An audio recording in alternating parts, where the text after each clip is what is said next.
Welcome back to Left Anchor. I'm Alexei the Greek. And I'm Ryan Cooper. All right, splendid. Nice. So, should we get into Polanyi here? I have a little Let's bit. do it. This is your show, baby. I'm here to work off your genius. Let's do it. Uh-oh.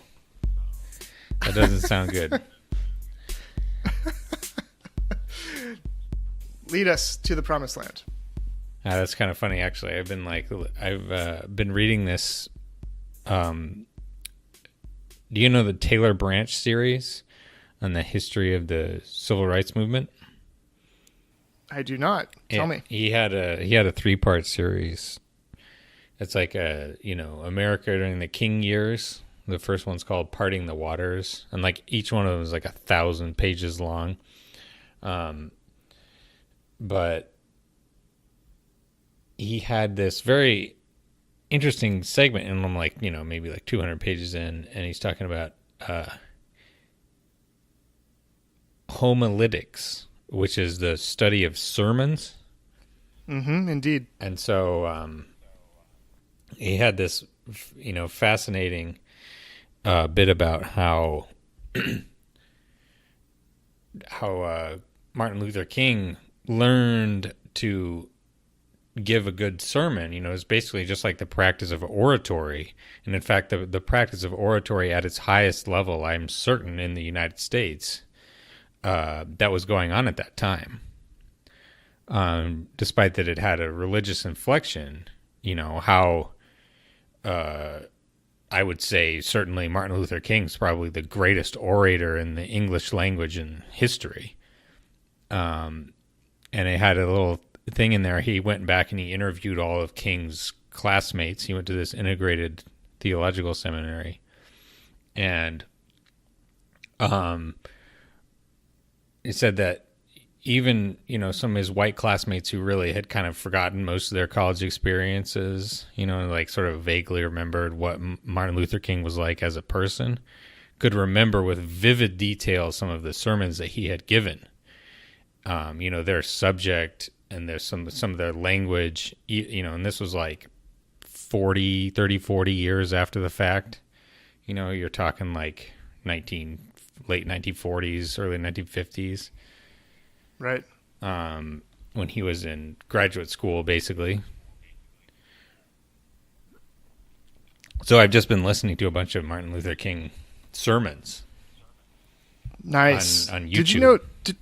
Did you know there's an amazing resource? I'll have to get you the link, but you could probably also Google it. It might be connected to his library that has kind of a search function of everything he wrote, something like that, including his course syllabi and his notes. And it's phenomenal because you can search a term like Hegel and see when he's writing about Hegel. It's just a nice little entry into how brilliant and erudite he was. Besides being talented in oration, just so steeped not only in theology but political philosophy. In fact, I think I recall reading the list of texts he was teaching in a particular course, and it reminded me of essentially that same text that I teach in political theory. Yeah, he was a really brilliant guy, and I think that was one of the geniuses of his oratory was how he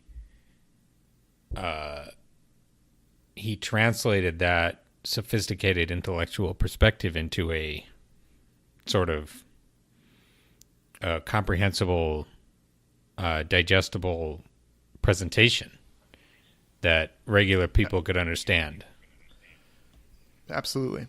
That's right. And in fact, be not just understand, but just be like compelled to their very marrow, to the stuff that it's like burned into your soul, Yeah, that's right. No, that's a fine point because it shows how knowledge can be so tethered to inspiration and the ways in which beauty and truth. I mean, this is, of course, goes back to the Greeks. The good, the true, and the beautiful are all one. They're all interconnected. And so if something is profoundly delivered, it has to be first understood before it can be delivered that way. But then once delivered, it can hit you not just intellectually, but in an embodied way that inspires and moves you, but also keeps you retaining the wisdom and insight of the truth. It's really interesting.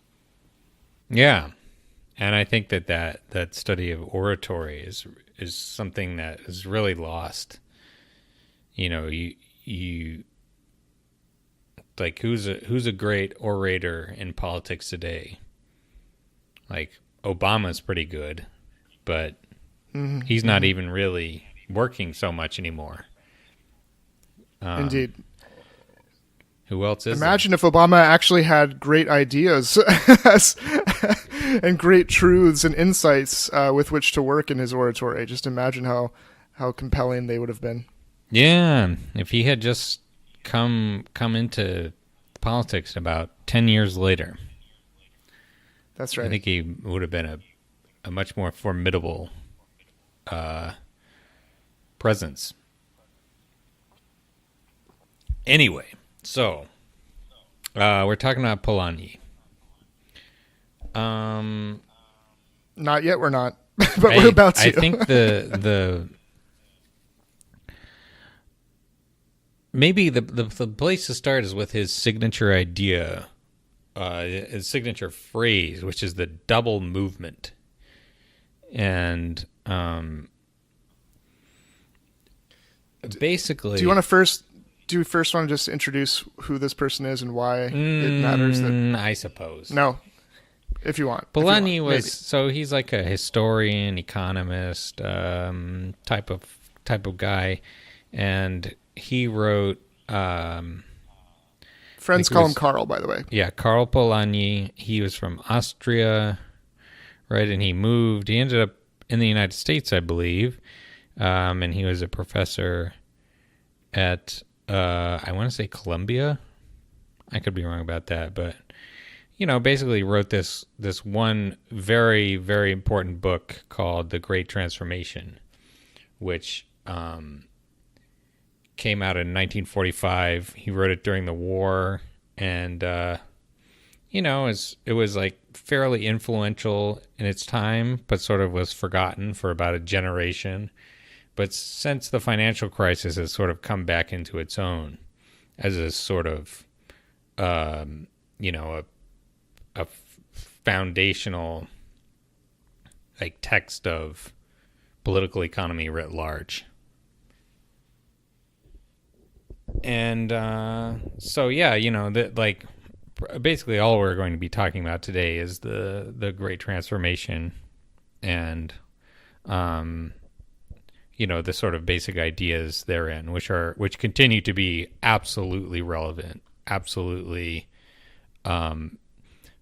speak to the political needs of modern society every bit as much as, maybe even more so than they did in 1945 when he wrote the thing. And so, definitely a book worth reading. For me, was a total, an eye-opener, a really transformative text to read. And, so if you ever get a chance, certainly worth reading. It is a real revelation, isn't it? It's such a brilliant work of both history and economic argument in one. It's so fastidious and detailed in the ways in which the arguments about the nature of capitalism and the things we'll discuss that it also offers an argument and analysis that it's really almost impossible to argue against because it's so substantiated by detailed research and argument. So it's quite a work that many people surprisingly are unfamiliar with, whereas your lay person may well be familiar with Keynes or Hayek or any number of thinkers who have offered important works on the philosophy of economics or economic thought. So yeah, let's do it. Let's dive in. Yeah. So the Great Transformation is a kind of a history of economic development, I guess I would say, and in every sense of that word, not just the specific structural mechanics of how economic systems have worked and, evolved over time, but the ideological and political underpinnings of those systems, what made them go in terms of people's moral frameworks and behaviors, not just a kind of like arid, description. And yeah, so back to the double movement, which I mentioned previously a bit prematurely. This is basically the sort of overarching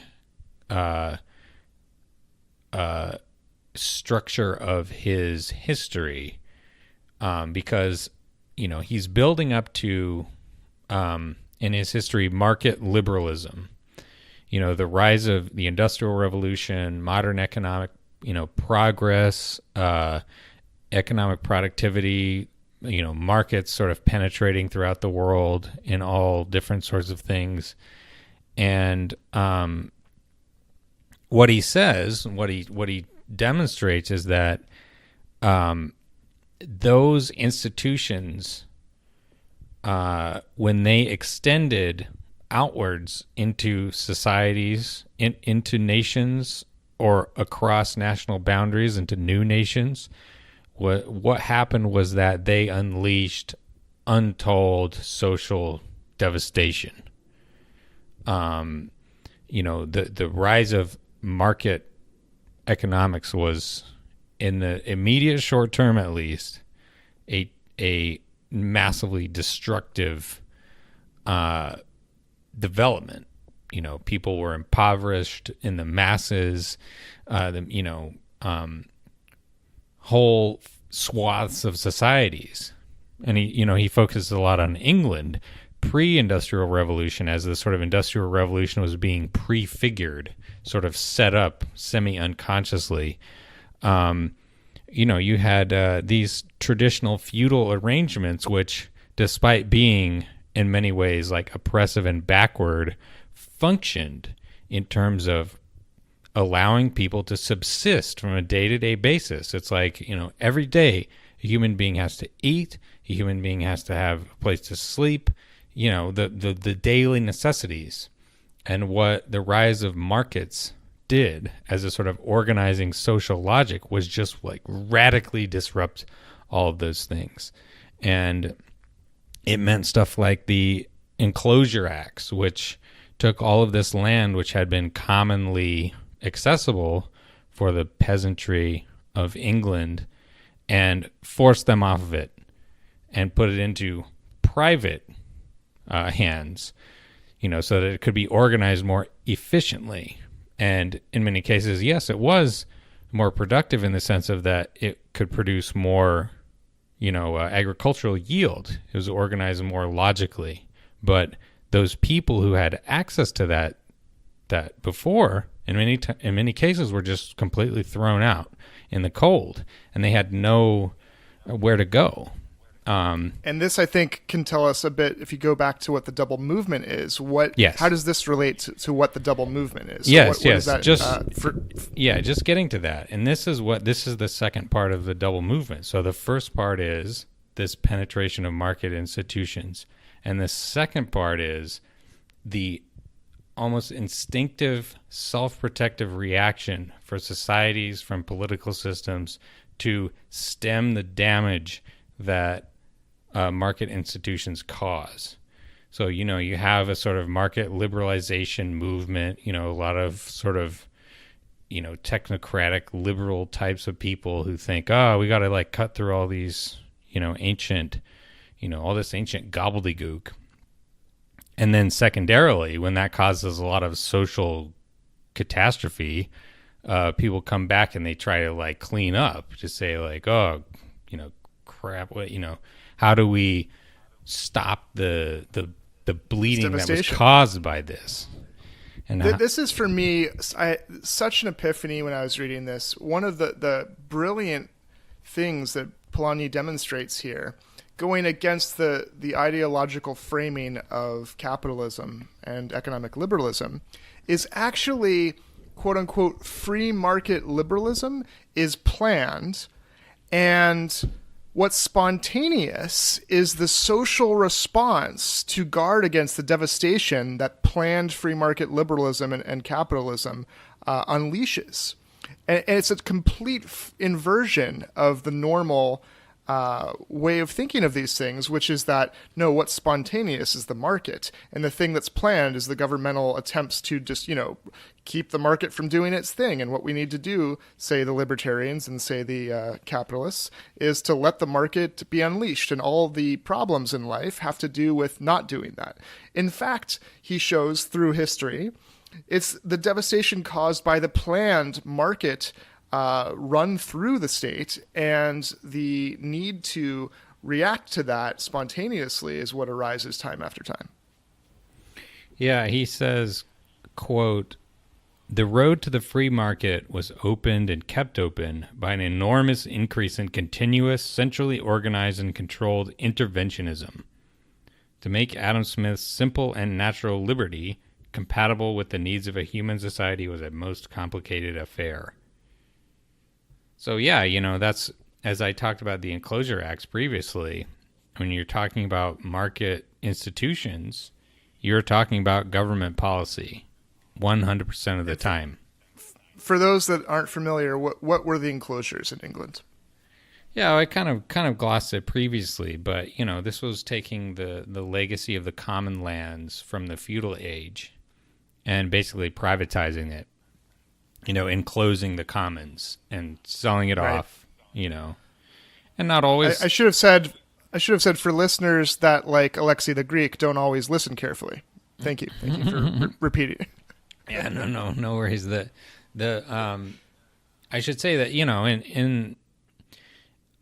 these weren't always like you would you'd imagine. It's like, oh, it's like the bourgeoisie, the rich like factory owners who are buying up all the land. But in many cases, it was like there was a small number of peasants who were in a position to buy some of that stuff, and so like you did have like a small percentage of people who managed to sort of like get a little piece of that, who had been part of the sort of oppressed underclass before, because like these were in many cases just auctioned off. But yeah, in general, you're talking about in this, like the way that feudalism worked was this, there was a lot of oppression. There was a lot of like forced labor, the corvée, it's like, oh, you owe the Lord this much work. But there was also a corresponding obligation on the part of the, elite aristocrats, that if you're old, or you're hungry, there's like the Lord is supposed to feed you, the Lord is supposed to provide for the old people and the sick people. And so, obviously that didn't always happen, but like it was part of the system, and it was what made it work. It was what prevented like just constant riots and so forth. And the way that the early liberals looked at this, it was just looking at the sort of oftentimes crazy Byzantine complexity of the feudal system and forgetting all about the social structural support that made it function, and just saying, oh, let's clear the decks and not recreate any of the social support that prevents the sort of like mass of population. And you're talking about late feudal, early capitalist societies where like 95% of the population is peasants. Those folks need to be looked after. And if the only method of doing anything is just through markets, well, if you can't work, if you're too old or you're sick, or just like times are bad, markets aren't going to do anything for you. And so, it was a rough transition period. It's interesting. In my courses and with my students, it is a revelation that the kind of poverty we have today isn't something that was always with us. I mean, you had, of course, devastation, whether by famine or war or disease, all kinds of problems that affected a whole group of people. And modern advances in medicine are great, and et cetera, et cetera. But what is somewhat new with modernity and capitalism is this notion, as you referred to before, that in the same geographical space, a very, similar topography, everyone, your very neighbors down the block, if you will, could be starving and you're doing fine. That is a new thing. And that is specifically a result of this quote unquote self-regulated free market system replacing feudalism and replacing those obligations of those in the community that had more. Yeah, and this is a good place to bring up a second key Polanyi idea, which is the self-regulating market. And this is the idea that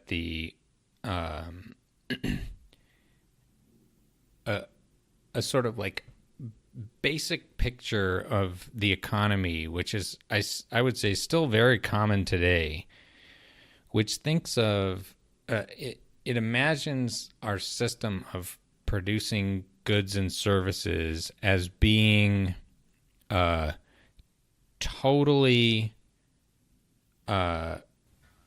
operating on its own. As if sui generis. Yeah, as if it's some sort of freestanding pre-political entity that you just sort of have to appease whenever you are doing,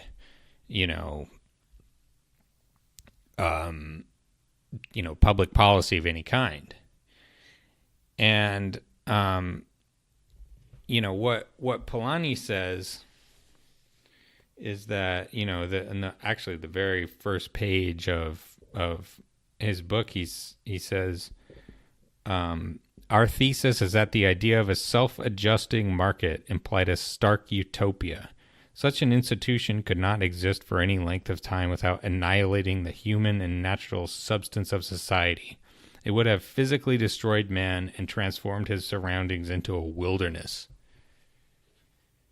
And and so this kind of ties into the double movement thing and the social devastation unleashed by, market institutions.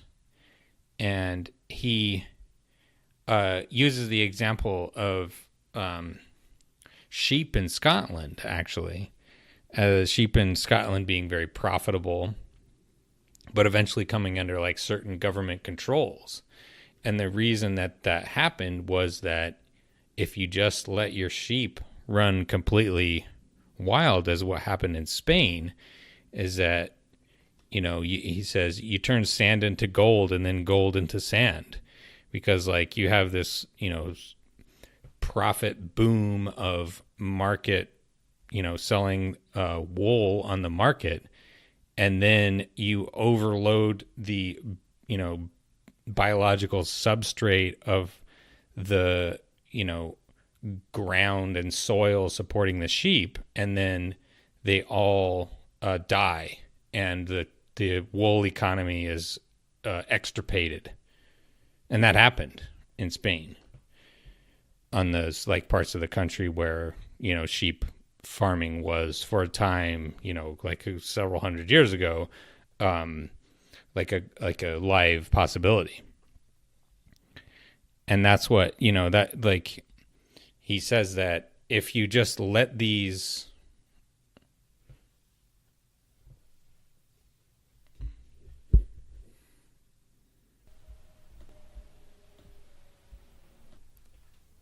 Good, all good.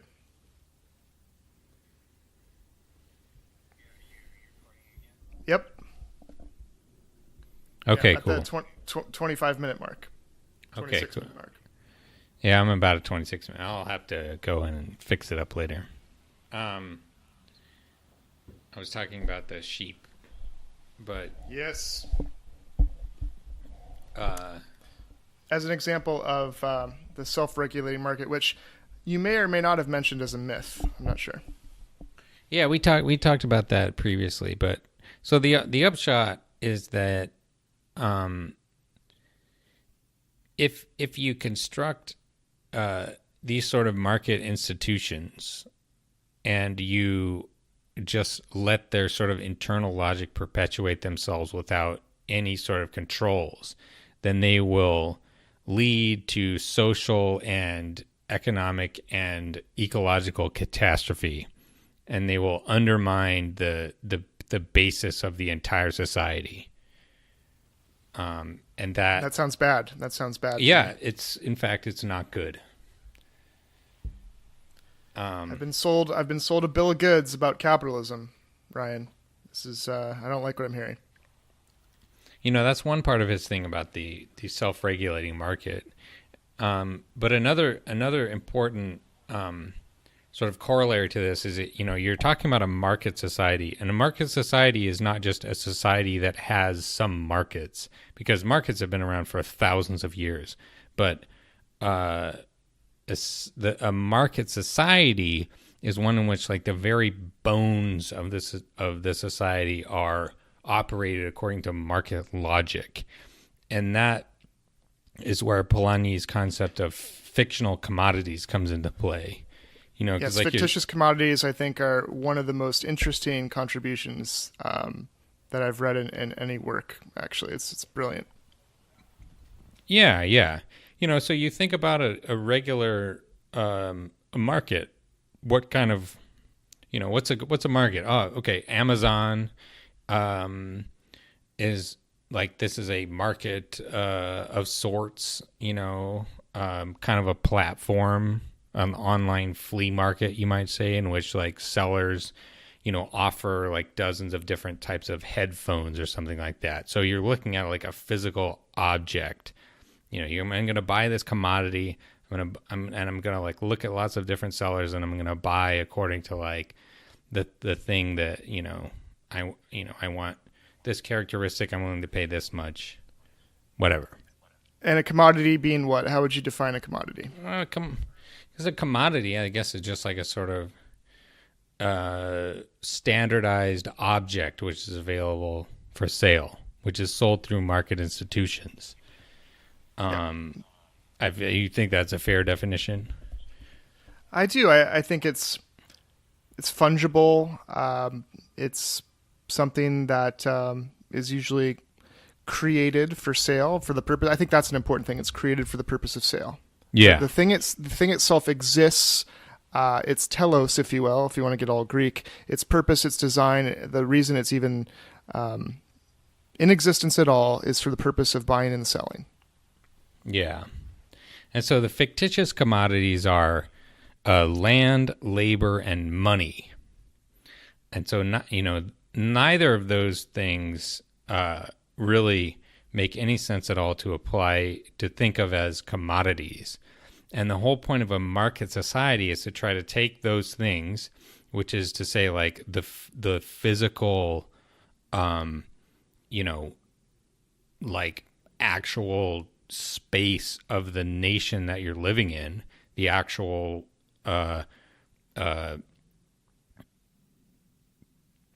component of it, the literal location that the nation exists, and the time of the people that live there, and the money system created by the state. And you're going to try to jam that through market institutions. You're going to create a land market. You're going to create a labor market.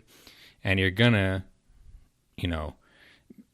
maybe you're going to try to create the money market is probably the most impossible, the most ridiculous market you could imagine. But, there's always this tendency, which is absolutely alive and well today, to try to operate, allocate the resources, allocate the land and the labor time of the people of a society, and the supply of money according to market logic.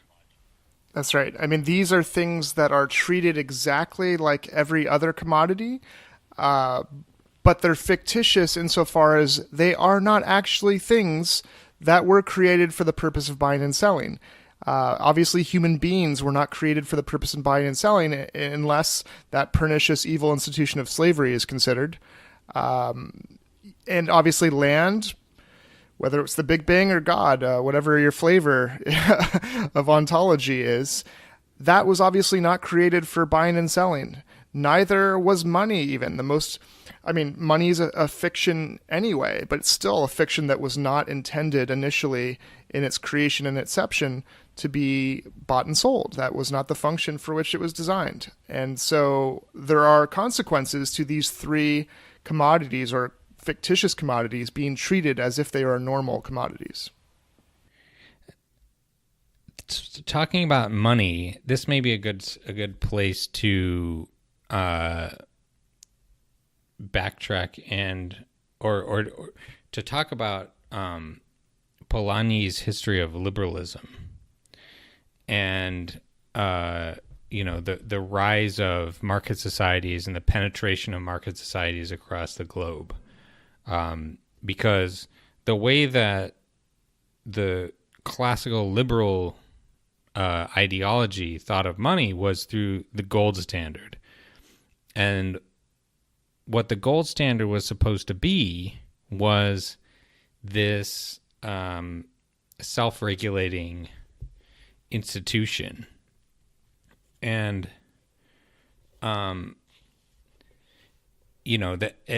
as we've said before, like that, you're talking about the supply of money, which is the way that the state sort of sets up the architecture of tax collection, of the definition of what is going to be accepted for payments of debts and so forth. It's something that is inherently a creation of the state, and the way that people would try to basically pretend as though the state was not involved is to have the gold standard, a legal, again, a state requirement that that this amount of money is going to be redeemable for this amount of gold. It's going to be backed up by gold. And thereby this sort of dirty hands of politics is going to be removed in a way that will stop, quote unquote, meddling. Of course, it's inherently meddlesome. Yes. Yeah, these are legal. These are legal fictions, right? So the reason fictitious commodities are fictitious is because the state creates these fictions, and the market, if you will, is necessarily bound up with and totally flows from government, always and everywhere. Yeah, and what the gold standard is a legal promise.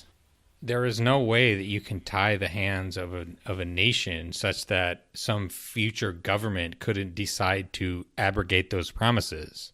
But people, they really are this self-regulating fiction is just one that really has a powerful hold on people's imaginations. The point of the gold standard was to subordinate the major industrial economies to the logic of the self-regulating market.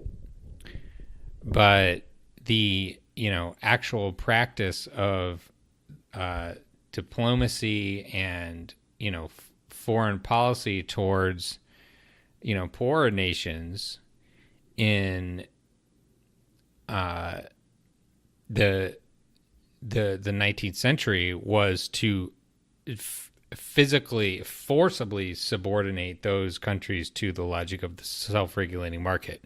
So that was stuff like the Opium Wars, like the direct conquest of like all of Africa almost, and India, and those societies were basically prized open and forced to adopt market institutions, and the result was unimaginable devastation in many cases.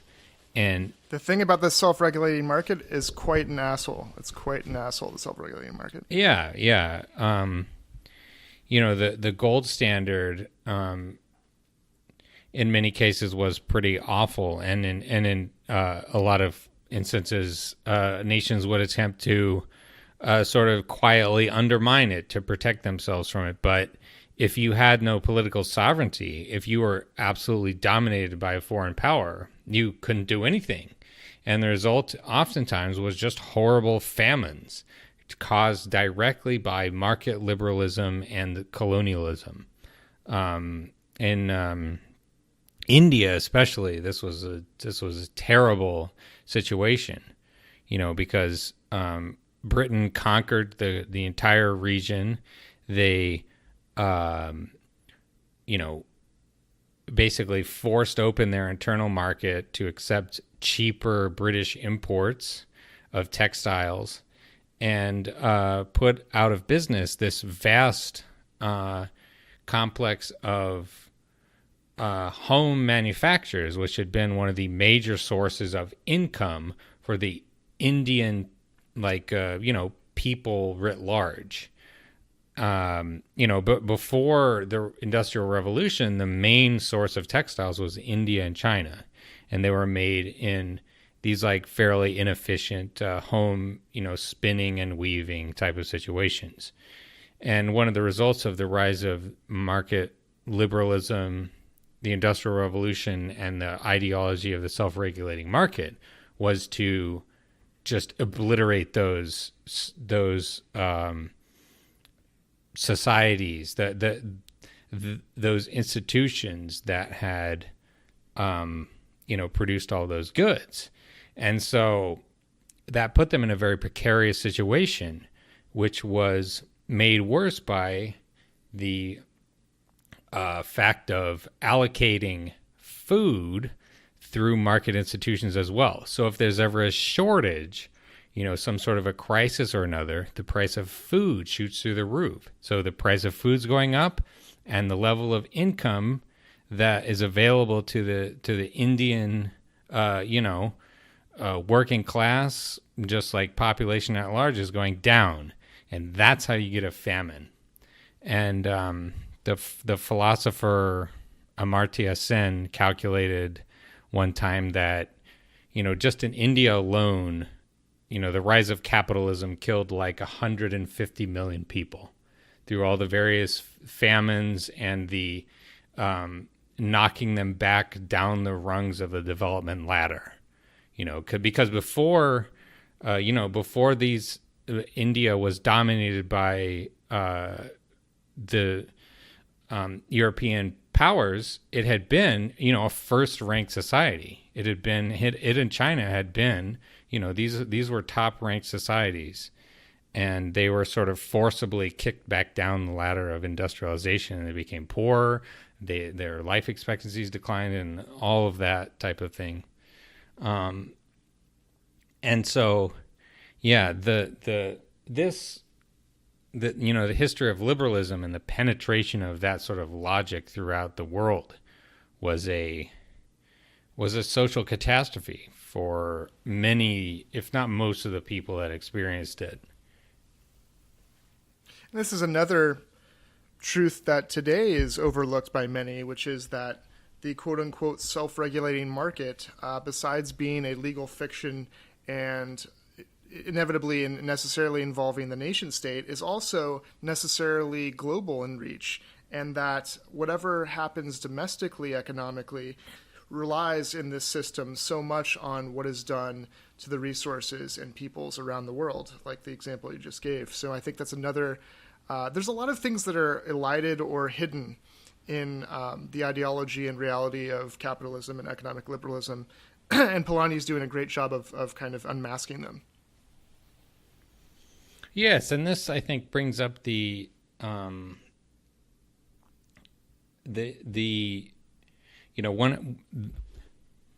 shall I say, his sort of most contemporaneous argument in the context of his own time and the time he's writing this book, which is basically to say that the Great Depression, the global economic crisis that convulsed, the entire world economy in 1929 was a direct result of this type of ideology and thinking, and therefore basically led directly to the rise of Nazism, fascism, and the Second World War. The worst thing that ever happened. And so, he says, the origins of the cataclysm lay in the utopian endeavor of economic liberalism to set up a self-regulating market system. And this is, at his 1945, that time exactly, he's looking, just directly at just horrifying war and atrocities. This reminds me so much of what we said in a different episode about the utopian nature of libertarianism, or just economic liberalism generally, as opposed to socialist instincts, which have really been ways and logics of providing for each other throughout history. And the ways in which modernity and capitalism are both new ways of living and doing things and providing or not providing for each other, but also radical and utopian in the promise and the way in which it conceives itself as being able to function, as opposed to what usually gets called radical and utopian. And I know those terms are contested and they can be used for positive or negative connotations, but just to say that in the actual ways in which what's theoretically going on and what actually happens are compared, capitalism is crazy utopian and terrible in its results, as opposed to the ideal it says that it's achieving, right? Yeah, kind of like background ideology of capitalism and this brand of liberalism is that you can sort of abstract all political normative questions away from just the arena of political combat and say, well, we'll just solve this by increasing material prosperity.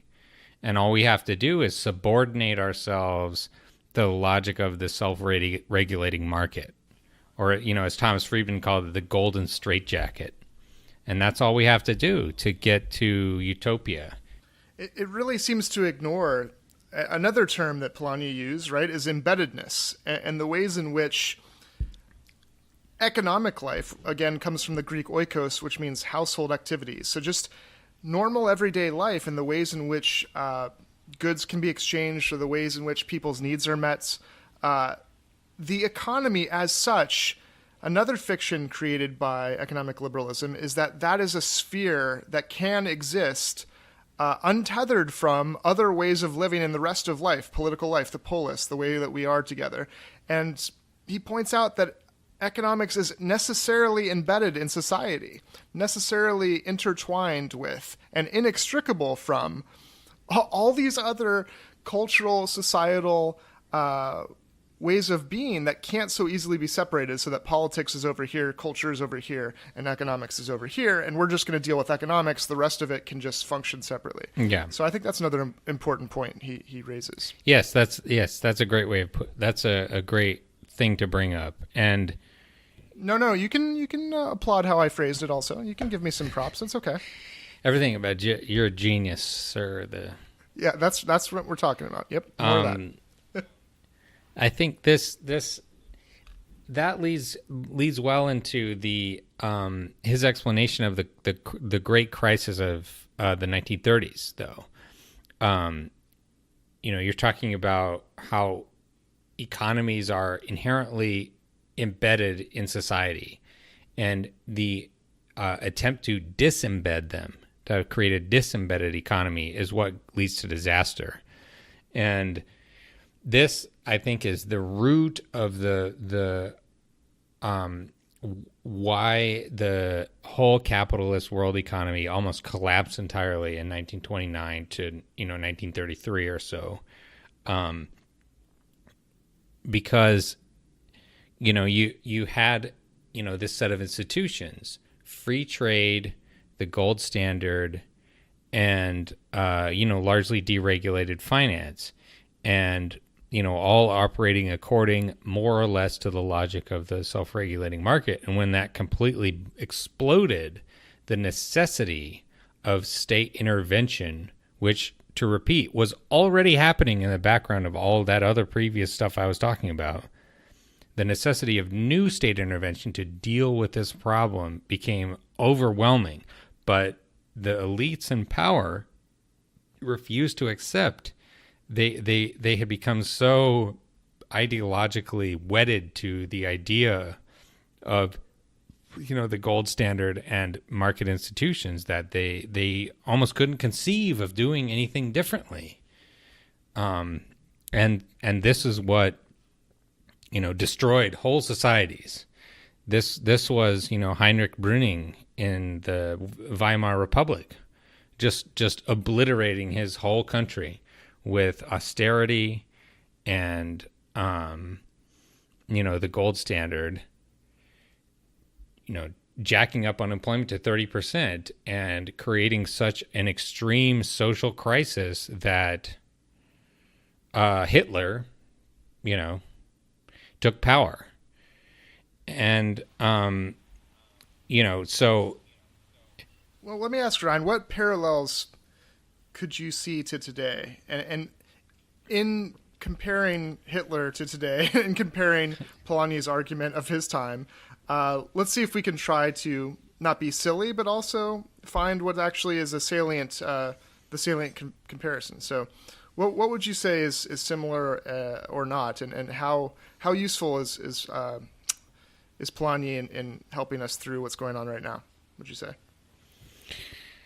I would say it's different in the sense that the necessity of government intervention in certain circumstances is fairly widely acknowledged. So, in 2008, they did not just let everything collapse as what happened in 2000 or in 1929. So Tim Geithner and Hank Paulson and Ben Bernanke did get together and basically rescue the financial system to just keep it from folding in on itself. But I would say what is different, what is the same rather, is how the bank rescues were basically folded right into the logic of the self-regulating market.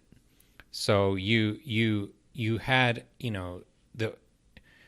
what happened in 2008 was you had this super elaborate and complicated system of finance, which was dependent on short-term funding from around the world. Short-term funding, particularly denominated in dollars.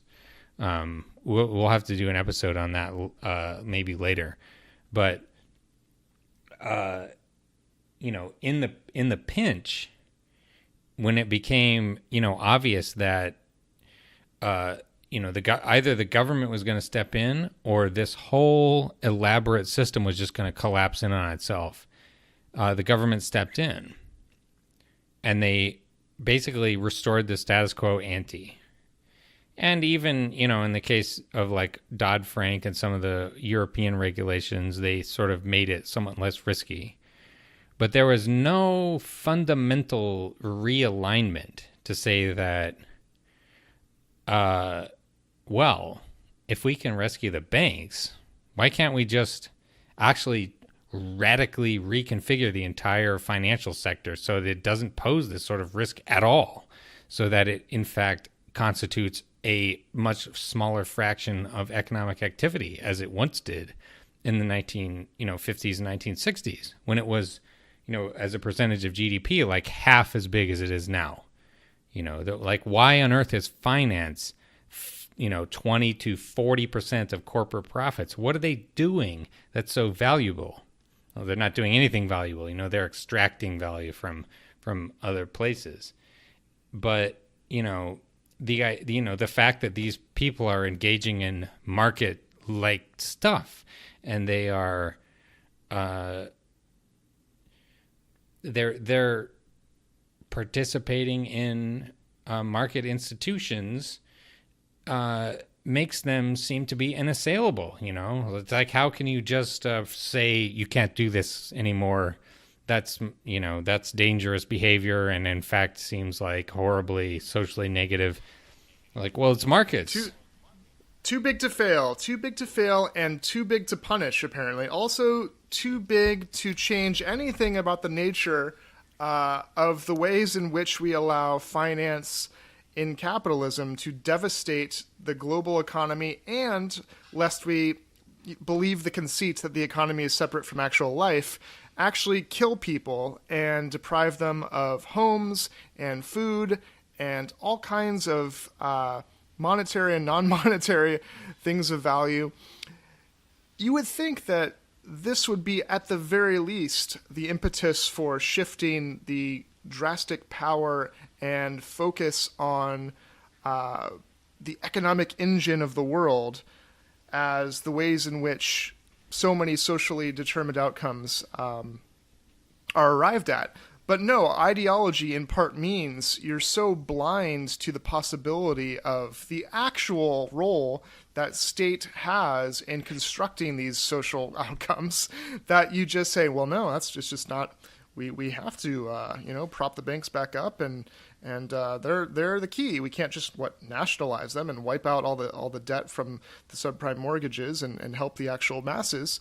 That would be unthinkable. It's totally thinkable, though, to just let the banks get big again and destroy the global economy, which apparently, I don't know if you've seen this, it looks like they might be headed towards doing again. Yeah, I mean, Tim Geithner, Hank Paulson, and Ben Bernanke had a New York Times op-ed just like yesterday or a couple days ago, in which they complained that regulators did not have enough discretionary authority to bail out the banks, like at basically limitless cost in the case of a crisis.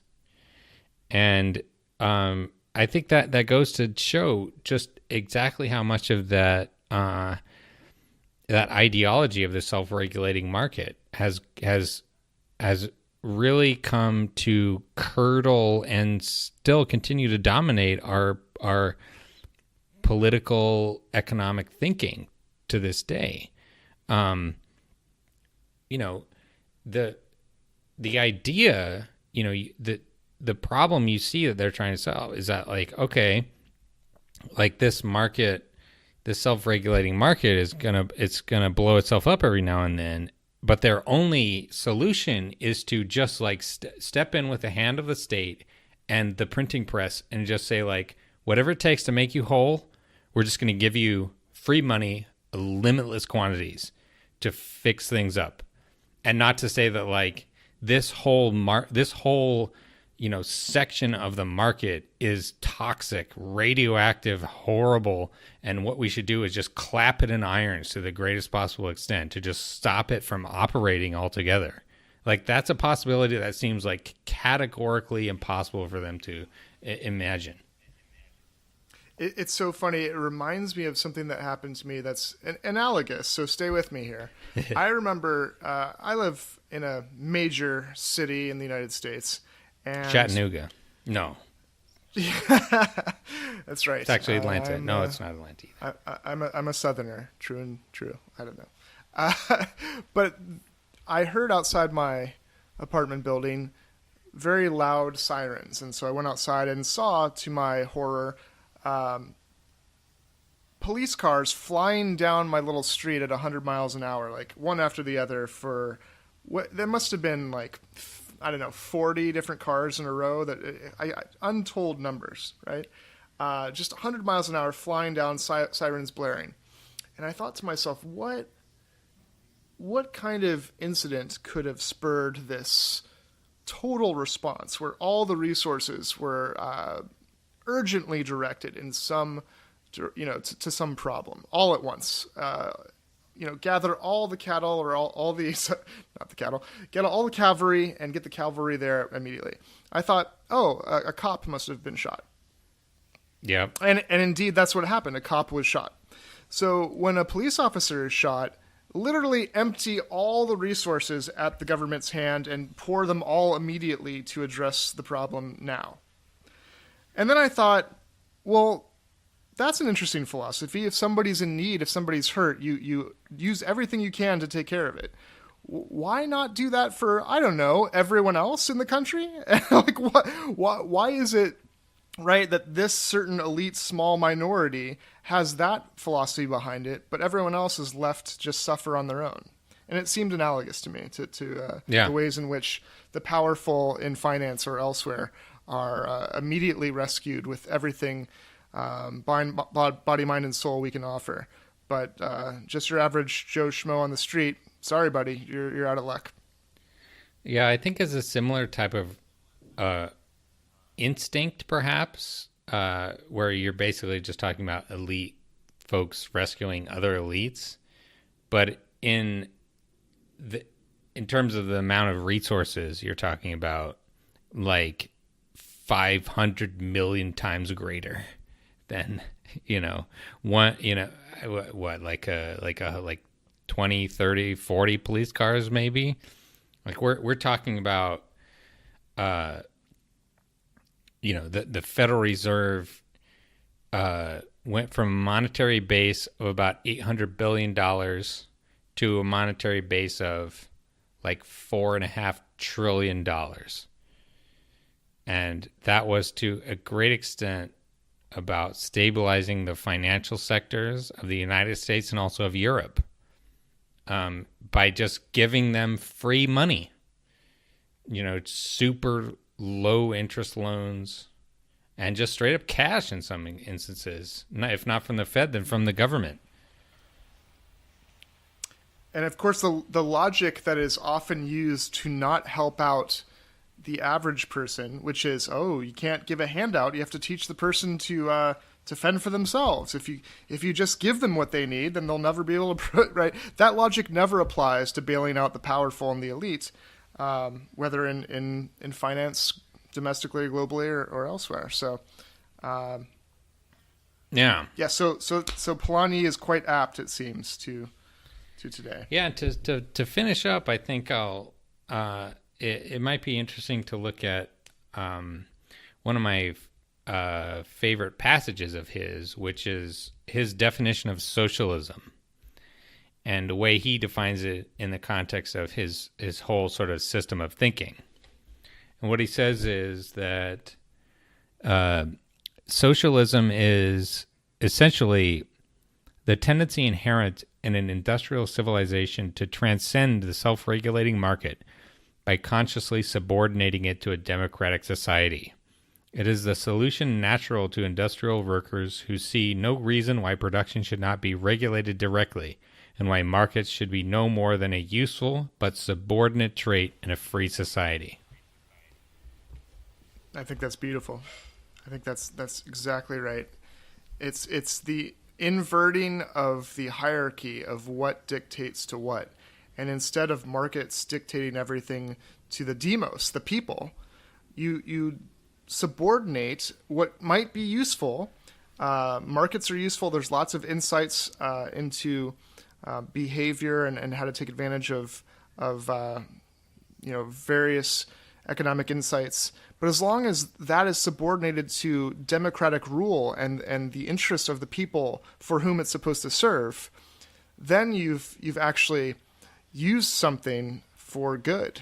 And I think socialism is essentially, at its heart, it should be democratic, and that's why it's opposed to economic liberalism or capitalism, which seeks to subordinate the demos, the people, democracy really, to these arbitrary forces and to the powerful. Yeah, I think that's right, and that's why I've always been drawn to this definition. Because I think that while Marx had a lot of interesting things to say, I think he had a lot of very valid critiques of capitalism that remain very appropriate, very, very relevant to this day. I think that Polanyi's definition is more capacious, more accurate, less kind of brittle. and it does. It's agile. Yeah, It's agile too. and it gets. I mean, simply, sorry, buddy. Yeah, I just wanted to say, simply speaking, if you look at any particular policy debate or political situation, is what's going on favoring the demos and the people, or is it subordinating the interests and desires of democracy in favor of some BS ideological belief in some mythical self-regulating market, right? Like, it's pretty simple. Are we moving towards democratic rule and towards the people's interests, or away from it by some legitimating myth, right? Yeah, and I think that, maybe concretely speaking, if you're talking about someone who had this ideology in the case of the 2008 crisis, you would look at the collapsing market system in 2008, and maybe in that case, do some of what Bernanke, Paulson, and Geithner did in the pinch to sort of prevent the collapse of the payment system, to make sure that there's still money in the ATMs at the end of the day, and that there's just not a chaotic collapse of whatever is happening. But after that point, there would be a recognition, and in fact, moral outrage at the crisis that had been created by the greed and the irresponsibility and the short-sightedness of the financial class to say that, like, this cannot be allowed to happen. And what we're going to do is we're going to take this market system in the form of finance contracts across the globe and whatever, and we're going to say this and this and this and this is no longer allowed, for all the companies, which ended up being taken into direct financial ownership by the government, which was the largest insurer in the country, in the world. The two giant mortgage-backed security originators, Fannie Mae and Freddie Mac. We're going to fire all their executives. We're going to prevent them from paying any bonuses, and at the end of the day, we're going to restructure the financial system to make it much less profitable, and smaller in general. And that is the type of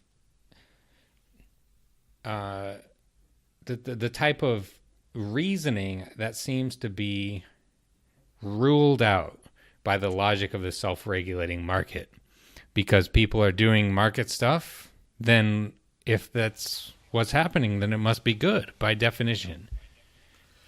And this is why it's so important to differentiate neoliberal Democrats like Obama and the Geithners and Larry Summers of the world, and the Hillary Clintons of the world, insofar as she stays consistent to her history, because they are, at their core, believers in economic liberalism and capitalism, and they are ideologues in that sense. And so it never even occurred. I don't think, did you see any research that says that Obama or his team, his economic team, even considered anything that you just mentioned as a possible way to deal with the crisis?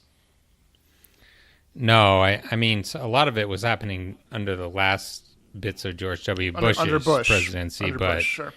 No, by that point, he was talking to a lot of bankers. I think there may have been a couple of marginal voices saying, what are we doing here? But even, they were hesitant at best, and they were not listened to even insofar as they existed. So for me, I think there is, and this is a different episode, of course, a debate about whether social democrats, like Bernie Sanders, even though he calls himself a socialist, he's a social democrat, are in any way different from the neoliberals in their actual policies, and whether it's just rhetoric. And I think to the extent that approach to crisis and approach to elites would fundamentally not just conceive of the possibility, but propose and fight for the possibility of favoring the people and punishing the elites who did what they did to the global economy. that is such an important difference that I think we can't just pretend that they're all the same. Right? Absolutely. I mean, you know, regardless of what, whether you think Bernie Sanders has really earned the label of democratic socialism or not, his type of politics absolutely would not countenance just,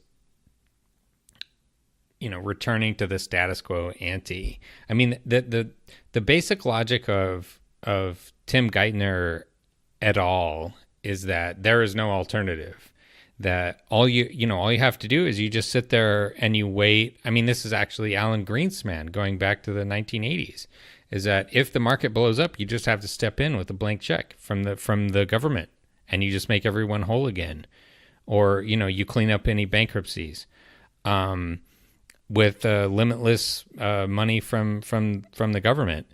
And I think Bernie, for all of his, I think sometimes like less than sophisticated understanding of what's happening, he would not allow himself to be slickered like that, to be like, okay, like if we need to make this bailout right now, we have to do something afterwards to stop it from happening.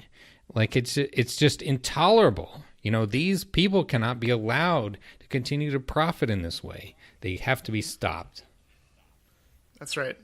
And whether it's Hillary Clinton, who, by the way, is not a problem because her speeches indicate she's being paid off by Wall Street, but rather that her speeches to Wall Street indicate the reality, I think, which is she has the same ideological priors and beliefs that they do. Yeah. And Biden and what he did with the 2005 bankruptcy revision. Yeah, both of them voted for that. Right. And whether it's so whether it's Biden or Clinton or Obama, they simply, whether or not they're being paid off by Wall Street, they simply believe, I think in their heart of hearts, that this is how they buy into the myth, right? That Polanyi has debunked. They buy into the self-regulating market as the best way, the only way, to have a political economy. The only way. Yeah, it's inconceivable any other way, right? And that's the problem. That's the thing that has to be fought against. No matter how nice a guy you think Biden is, how much you believe that Hillary is a good Methodist, which gets neglected, it's true, or how much you love Obama. Look, Obama's charming as hell. I love he is.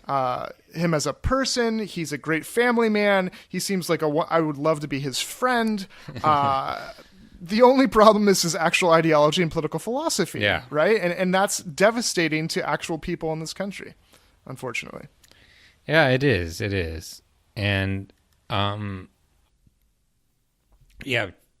guess just to wrap up, it's just, it kind of gets to the heart of what people, what lawmakers and politicians think is possible.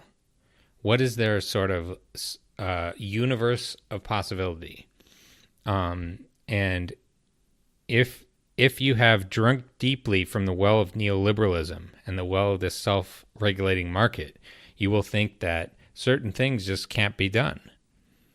And if you have not done that, if you are more in touch with the socialist, Polanyi, Karl Marx, et cetera, tradition, you will think that maybe the state is not omnipotent in what it can do, but there is no area in which the state cannot step to make policy improvements. And in fact, there may be it may become necessary for the state to step in every place. It doesn't mean that it's necessary or moral for any particular action. It always depends on the proposal, but that kind of action is inherent and it is necessary for an advanced industrial society to be able to operate in a reasonable, logical, and moral fashion. The state has to be there. And I would just add, not only does the state have to be there, the state always already is there. Yeah. And the state's orientation needs to shift away from the powerful elites of finance and away from favoring unregulated market, and instead orient to the consequences of the policies and regulations to help the people, the demos, and in so doing become actually a democratic state. That's beautiful. Well, thank you, everyone. This has been a lovely episode. Thank you, Ryan. Thank you, sir. Always a pleasure. We'll see you next week. Yeah, tune in next time.